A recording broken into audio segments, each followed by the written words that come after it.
जय हिंद दोस्तों। Last week conduct हुए हैंडपंप टेक्नीशियन एग्ज़ाम के छत्तीसगढ़ सेक्शन के क्वेश्चन हमने देख लिए थे। आज हम देखने वाले हैं जीएस सेक्शन के कुछ क्वेश्चंस के बारे में, और ये क्वेश्चंस जो है आपके आने वाले एग्ज़ाम में यूज़फुल हो सकते हैं। अमीन पटवारी में भी इनकी रिपीटेशन हो सकती है। जैसा कि देखा गया है कि व्यापम के कई क्वेश्चन जो हैं रिपीट होते हैं, तो आप इन क्वेश्चंस को एक बार प्रैक्टिस करके जाइए। हो सकता है ये क्वेश्चन आपके एग्जाम के लिए हेल्पफुल हो। तो चलिए देखते हैं पहला question. Beach of the following is non ferrous metal. निम्नलिखित में से कौन से जो अलौह धातु हैं, अलौह धातु यानी जिनमें आयरन की मात्रा 0%, ऐसी धातुएं जिनमें आयरन ना हो। तो आप देखेंगे ऑप्शन दिया हुआ है एल्यूमिनियम, स्टील, आयरन और कॉपर। तो आप देखेंगे यहाँ ऑलरेडी आयरन दिया हुआ है, तो ऑप्शन एल जो है पहले ही एलिमिनेट हो जाएगा। सी और डी ऑप्शन एलिमिनेट हो गया। अब आपको बस देखना है एल्यूमिनियम, स्टील और कॉपर, इनमें से किसमें जो है आयरन की मात्रा नहीं पाई जाती। तो जैसा कि स्टील है वो है एलॉय, उसमें होता है आयरन प्लस कार्बन, तो ये ऑप्शन हमारा के ऑलरेडी एलिमिनेट हो जाता है। क्वेश्चन नंबर 1 का करेक्ट आंसर होगा option A, J and M. Aluminium और कॉपर जो है नॉन फेरस मेटल हैं। क्वेश्चन नंबर 1 का एक्सप्लेनेशन आप यहाँ से देख सकते हैं। जैसा कि हमने बताया कि एल्यूमिनियम और कॉपर जो हैं नॉन फेरस मेटल हैं, और स्टील जो है आयरन और कार्बन का जो है एलॉय है। बढ़ते हैं अगले क्वेश्चन की ओर। क्वेश्चन है galvanising is the process of applying a protective coating of which material to iron और स्टील। लोहे या स्टील पर किसी पदार्थ की सुरक्षात्मक परत लगाने की प्रक्रिया गैल्वेनाइजिंग कहलाती है। ये गैल्वेनाइजिंग किस मटेरियल की जाती है? ऑप्शन दिया हुआ है क्रोमियम, सिल्वर, निकेल और जिंक। जैसा कि हम जानते हैं गैल्वेनाइजिंग जो प्रोसेस है वो आयरन या स्टील के ऊपर जो है जिंक की परत चढ़ाई जाती है, जिससे कि उनमें जंग न लगे। रस्टिंग प्रोसेस को जो रोकने के लिए जिंक का प्रयोग किया जाता है। तो इस क्वेश्चन का सही आंसर होगा ऑप्शन डी यानी जिंक। आइए एक्सप्लेनेशन देख लेते हैं। एक्सप्लेनेशन में है galvanising is the process of applying a protective zinc coating to iron और steel to prevent rusting. Galvanising जो है लोहे या स्टील में जंग लगने से बचाने के लिए उस पर जस्ते यानी जिंक की एक कोटिंग की जाती है, ताकि वो जो आउटर एटमॉस्फेयर है और लोहे और स्टील का जो मेटल है उनके बीच कांटेक्ट ना हो, ताकि रस्टिंग से बच सके। अगला क्वेश्चन है India will host the Olympics in which year as announced by union sports minister during Isha Gramotsavam. Isha Gramotsav के दौरान केंद्रीय खेल मंत्री द्वारा घोषणा की गई कि भारत किस वर्ष ओलंपिक आयोजित करेगा। ऑप्शन है 2032, 2036, 2040 या 2044। तो इसका सही आंसर होगा 2036।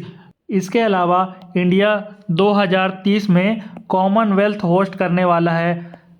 सेनेटरी एडिशन होने वाला है इस कॉमनवेल्थ का, और इसको होस्ट करेगा अहमदाबाद सिटी।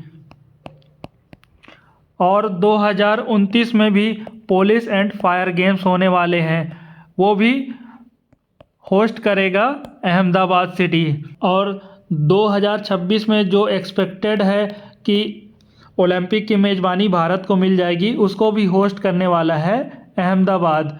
चलिए इस क्वेश्चन का एक्सप्लेनेशन देख लेते हैं। Union sports minister Anurag Thakur ने बताया है कि इंडिया ने अपनी जो ऑफिशियल बिड है इंटरनेशनल ओलंपिक एसोसिएशन के पास सबमिट कर दी है 2036 के समर ओलंपिक के लिए। अब देखते हैं ओलंपिक एसोसिएशन का क्या डिसीजन आता है, कौन से सिटी को होस्ट करने को दिया जाता है। अगला क्वेश्चन देखते हैं विच of the following is a noble gas. निम्नलिखित में कौन से निष्क्रिय नोबल गैस है? ऑप्शन है ऑक्सीजन, नाइट्रोजन, आर्गन और हाइड्रोजन। तो आपको पता होगा नोबल गैस क्या होते हैं, जो किसी के साथ रिएक्ट नहीं करते हैं, not reacting with any metal. ये नोबल गैस कौन होते हैं? ये ग्रुप 18 के जो एलिमेंट है वो होते हैं। उनके आउटर मोस्ट जो सेल होते हैं उनमें इलेक्ट्रॉन पूरी तरह से फील्ड होते हैं, तो वो ना इलेक्ट्रॉन दे सकते हैं ना किसी से ले सकते हैं। इस तरह वो सबसे ज़्यादा स्टेबल होते हैं, तो वो किसी के साथ रिएक्ट नहीं करते हैं। तो हमारा जो सही ऑप्शन होगा वो होगा answer option number C. Argon जो है ग्रुप 18 का एलिमेंट है और ये सबसे ज़्यादा स्टेबल है, इसलिए ये नोबल गैस है। बाकी जो गैस हैं वो ऑक्सीजन, नाइट्रोजन और हाइड्रोजन ये जो है स्टेबल नहीं है, ये एक्सेप्ट कर सकते हैं और डोनेट कर सकते हैं इलेक्ट्रॉन्स को। चलिए देख लेते हैं इसका एक्सप्लेनेशन क्या है। जैसा कि बताया मैंने, ग्रुप 18 के एलिमेंट है पीरियोडिक टेबल में, इनका आउटर मोस्ट सेल में जो है पूरे इलेक्ट्रॉन कंप्लीट होते हैं। नोबल गैस में क्या क्या है? हीलियम है, नियोन है, आर्गन है, क्रिप्टॉन, जेनान और रेडान। अगर आप इसको एक ट्रिक के माध्यम से याद करना चाहते हैं तो याद कर सकते हैं, है ना अगर कर 0 रन पर। तो है से He हीलियम, ना से नियोन, अगर कर Ar और Kr मिलाकर अगर कर 0 से Ze से 0 हो गए और रन रेडॉन। तो इस तरह आप अगर ट्रिक बना के याद करेंगे नोबल गैस को तो आपको आसानी से याद हो जाएगा। तो इसका ट्रिक याद कर लीजिएगा, है ना अगर कर 0 रन पर। चलिए देखते हैं अगला question. Which state of India is the leading producer of jute? Bharat का कौन सा राज्य जूट का अग्रणी उत्पादक है? ऑप्शन है उत्तर प्रदेश, वेस्ट बंगाल, बिहार, आसाम। तो इसका सही आंसर होगा ऑप्शन बी, वेस्ट बंगाल। वेस्ट बंगाल जो है जूट का लार्जेस्ट प्रोड्यूसर है। 70% जो है प्रोडक्शन बंगाल से ही होता है। वहीं दूसरे ऑप्शंस की बात करेंगे तो उत्तर प्रदेश जो है शुगर कैन, वीट और मिल्क का लार्जेस्ट प्रोड्यूसर है।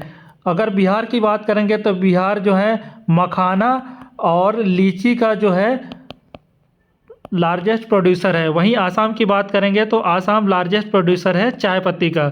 चलिए व्याख्या देख लेते हैं। जैसा कि मैंने बताया 70% ऑफ कंट्री जो है टोटल प्रोडक्शन जूट का वो वेस्ट बंगाल से होता है, इसलिए वेस्ट बंगाल जो है जूट का लार्जेस्ट प्रोड्यूसर है। जूट के लिए एक पर्टिकुलर क्लाइमेट की ज़रूरत होती है।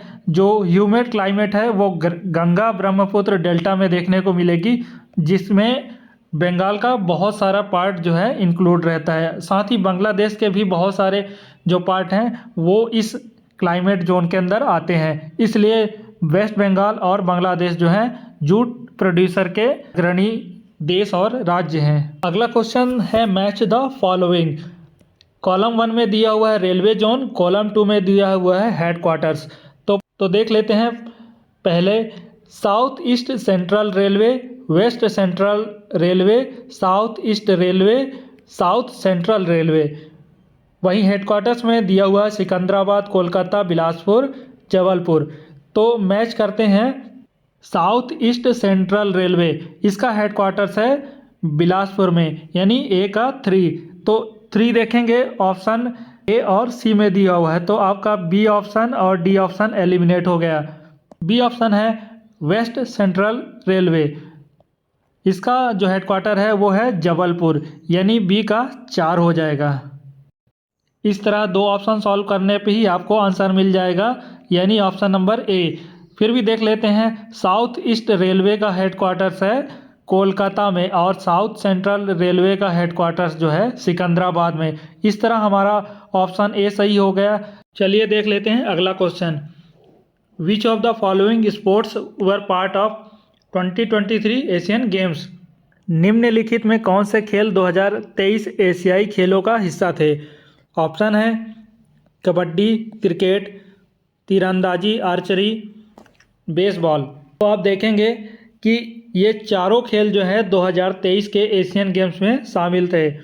ऑप्शन दिया हुआ था J&L only, K&L only, L&M only और डी ऑप्शन था JKL ओनली। इस तरह हमारा आंसर हो जाएगा JKL&M। चलिए इसके व्याख्या देख लेते हैं।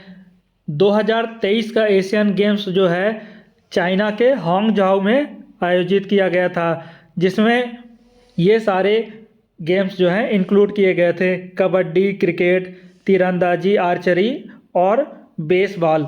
ये चारों जो गेम्स हैं वो चाइना के हांगझाओ में आयोजित 2023 के एशियाई खेलों में शामिल थे। इसी तरीके से 2030 में होने वाले कॉमनवेल्थ गेम में भी जो हैं 15 स्पोर्ट्स ऐड होने वाले हैं, जिनमें archery, badminton, cricket, diving, hockey ये सब शामिल हैं। चलिए देखते हैं अगला question. Match column A with most appropriate option in column B. स्तंभ ए के स्तंभ बी के सबसे उपयुक्त विकल्प से मिलाएं। कॉलम ए में दिया हुआ है density, specific gravity, toughness, material science, power. घनत्व, विशिष्ट गुरुत्व, कठोरता, पदार्थ विज्ञान और शक्ति। ऑप्शन कॉलम बी में दिया हुआ है ratio of weight of substance to weight of equal volume of water, dimensionless, ability of material to absorb energy before fracture, work done per unit time, watt, mass divided by volume, kilogram per cubic metre. पदार्थ के भार का समान आयतन वाले जल के भार के अनुपात, आयाम रहित, विभक्त से पूर्व किसी पदार्थ की ऊर्जा अवशेषित करने की क्षमता, प्रति इकाई समय में किया गया कार्य, वाट, द्रव्यमान डिवाइडेड बाय आयतन, किलोग्राम प्रति घन मीटर। तो चलिए देख लेते हैं। डेंसिटी यानी घनत्व का फार्मूला होता है मास अपॉन वॉल्यूम, यानी कि द्रव्यमान बटे आयतन। तो ऑप्शन जो ए का है हो जाता है 4, जो कि हमारा दिया हुआ है सी और डी ऑप्शन में। इस तरह आप ए और बी ऑप्शन को एलिमिनेट कर सकते हैं। दूसरा दिया हुआ है स्पेसिफिक ग्रेविटी, ये होता है विशिष्ट गुरुत्व। ये होता है डायमेंशन लेस, यानी इसकी कोई डायमेंशन नहीं होती है। तो बी का ऑप्शन हो जाता है 1। इस तरह दो ऑप्शन सॉल्व करने पे हमें आंसर मिल जाता है। इसका सही आंसर होगा ऑप्शन डी, यानी ए का 4 हो गया, बी का। अगला देख लेते हैं। टफनेस जो है मटेरियल साइंस, उसका होगा सी का होगा 2, ability of material to absorb energy before fracture. और पावर की जो यूनिट होती है वो होती है वाट, और उसका जो फार्मूला होता है वर्क डन पर यूनिट, या डेफिनेशन जो भी कह सकते हैं आप, फार्मूला या definition, work done per unit time. इस तरह आप मैच करेंगे तो ए का 4, बी का 1, सी का 2 और डी का 3 हो जाएगा। चलिए देखते हैं अगला question. Identify the SI units in the list given below. नीचे दी गई सूची में एसआई इकाइयों की पहचान करें। ऑप्शन है मीटर, सेकेंड, कैंडेला, पाउंड। ये बेहद सिंपल सा क्वेश्चन है। देखिए टोटल 7 जो है फंडामेंटल यूनिट होते हैं। उनमें होता है length, mass, time, amount of substance, temperature, electric current और ल्यूमिनस इंटेंसिटी। तो यहाँ ऑप्शन में देखेंगे मीटर जो है लेंथ की एसआई यूनिट है, सेकंड जो है टाइम की एसआई यूनिट है, और कैंडेला जो है ल्यूमिनस इंटेंसिटी यानी दीप्त या ज्योति की जो तीव्रता है उसकी यूनिट है। वहीं जो पाउंड है वो यूनिट तो है मगर वो स्टैंडर्ड यूनिट नहीं है, इसलिए हमारा एम जो ऑप्शन है वो एलिमिनेट हो जाएगा। इस तरह आप देखेंगे हमारा इस क्वेश्चन का सही आंसर होगा ऑप्शन नंबर सी, जे के एंड एल ओनली। चलिए देखते हैं अगला question. Identify the correct statements from the following. निम्नलिखित में से सही कथन की पहचान कीजिए। ऑप्शन जे है density is the defined S mass per unit volume. घनत्व को प्रति इकाई आयतन के रूप में परिभाषित किया जाता है। ऑप्शन के है weight of body depends on gravitational acceleration. किसी पिंड का भार गुरुत्वाकर्षण त्वरण पर निर्भर करता है। एल ऑप्शन है specific gravity has unit of KG पर क्यूबिक मीटर। विशिष्ट गुरुत्व की इकाई केजी प्रति क्यूबिक मीटर होती है। ऑप्शन एम है volume is independent of the shape of the body. आयतन पिंड के आकार पर निर्भर नहीं करता है। तो इससे पहले क्वेश्चन में हम डिस्कस कर चुके हैं कि जो डेंसिटी होती है वो मास पर यूनिट वॉल्यूम होती है। तो पहला जो ऑप्शन है वो करेक्ट है।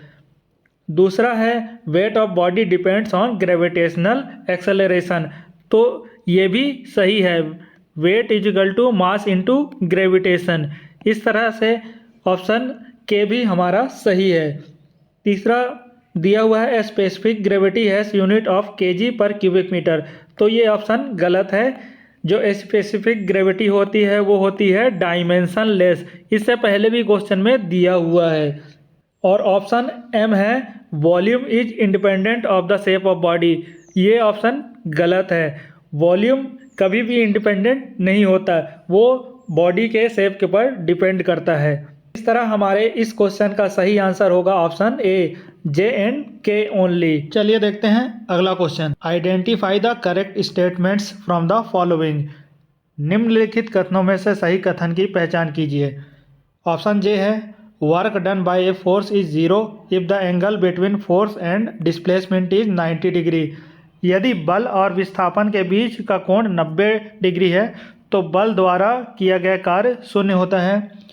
Potential energy of a body depends on its position और कॉन्फ़िगरेशन। किसी पिंड का स्थितिज ऊर्जा उसकी स्थिति या विन्यास पर निर्भर करता है। Average speed can never be less than average velocity. औसत गति कभी भी औसत वेग से कम नहीं हो सकती। और लास्ट ऑप्शन है the SI unit of power is what. तो आप देखेंगे कि ये क्वेश्चन थोड़ा सा डाउटफुल है, क्योंकि इसमें के ऑप्शन सारे के सारे करेक्ट हैं। जो इससे पहले भी हमने क्वेश्चन किया है वहाँ पर हमने देखा है पावर की यूनिट जो है वाट है। ये स्टेटमेंट बिल्कुल करेक्ट है। Average speed can never be less than average velocity. औसत गति जो है कभी औसत वेग से कम नहीं हो सकती, ये स्टेटमेंट भी बिल्कुल सही है। Potential energy of a body depends on position and configuration. ये स्टेटमेंट भी सही है। वहीं काइनेटिक एनर्जी है वो डिपेंड करती है मोशन पे। और स्टेटमेंट 1 जो है work done by force is zero if the angle between force and displacement is 90 degree. ये भी बिल्कुल सही है। वर्क होता है फोर्स इनटू डिस्प्लेसमेंट और एंगल कॉस थीटा, और यहाँ थीटा की वैल्यू है 90 डिग्री। आपको पता होगा कि कॉस 90 की वैल्यू होती है 0। इस तरह वर्क हो जाएगा एफ डी इंटू 0, मतलब वर्क हो जाएगा 0। इसमें कोई भी ऑप्शन मैच नहीं कर रहा है। अब देखते हैं व्यापम इसका आंसर क्या लेता है। अगला क्वेश्चन है in the 62nd national chess championship inaugurated at the Vigyan university which institution is organising it along with All India Chess Federation. Vigyan विश्वविद्यालय में आयोजित 62वां राष्ट्रीय शतरंज चैंपियनशिप किस संस्था द्वारा ऑल इंडिया चेस फेडरेशन के साथ आयोजित की जा रही है। ऑप्शन है Andhra chess association, B option है Tamil Nadu chess association, C option है महाराष्ट्र चेस एसोसिएशन और डी है दिल्ली चेस एसोसिएशन। तो इसका सही आंसर होगा option A Andhra chess association. देखते हैं अगला question. Which of the following statements about acid rain are correct. अम्ल वर्षा के बारे में निम्नलिखित में से कौन सा कथन सत्य है। ऑप्शन जे है it is caused by mainly caused by SO and NO2 sulphur dioxide and nitrous dioxide. Option K है it increases the pH of soil and water. Option L है it damages marble limestone and monuments. Option M है Taj Mahal in Agra is affected due to acid rain. यह मुख्य रूप से sulphur dioxide और nitrous dioxide गैसों के कारण होती है। यह मिट्टी और जल का pH बढ़ा देती है। यह संगमरमर, चूना पत्थर और स्मारकों को नुकसान पहुंचाती है। आगरा का ताजमहल अम्ल वर्षा से प्रभावित है। तो इसमें आप देखेंगे ऑप्शन ए सही है। अम्ल वर्षा जो है सल्फर डाइऑक्साइड और नाइट्रस डाइऑक्साइड के कारण होता है। ऑप्शन सी आप देख लीजिए it damages marble limestone and monuments, ये भी सही है। Taj Mahal in Agra is affected due to acid rain. अगर ऑप्शन एल सही है तो ऑप्शन एम भी सही होगा, क्योंकि ताजमहल जो है वो मार्बल से बना हुआ है। और हमारा आखिरी ऑप्शन देख लेते हैं it increases the pH of soil. ये ऑप्शन गलत है। ये इंक्रीज नहीं करता है, ये डिक्रीज करता है pH को। इस तरह इस क्वेश्चन का सही आंसर होगा option B JL and M only. आइए व्याख्या देख लेते हैं इस क्वेश्चन का।